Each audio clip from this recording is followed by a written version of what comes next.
So, kung marunong kayo sa marketing, ganito dapat ang effect sa business ninyo. Yan yung analytics namin. Yan yung analytics ng namin, website. Yan ang analytics ng website namin. Hindi lang ganyan tingnan nyo sa Facebook namin, yung analytics ng Facebook. Kung gaano kataas. Yan. 3.7 million na yung reach namin. 153%. Tingnan nyo. Mayroon kami 77,000 rate interactions, 28,444, which is 14,122% ang taas agad niyan.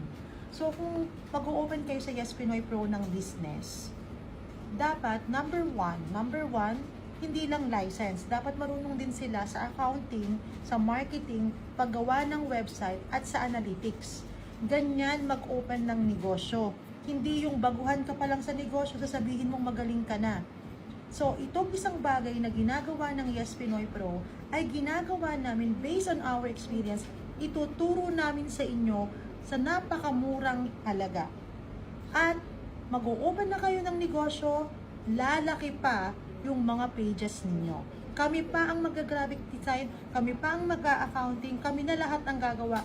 Just run your sales. Ngayon, kung nahihirapan kayo sa sales nyo, kami pa rin ang bahala kasi we can help you in that basta't mag-aaral kayo sa amin.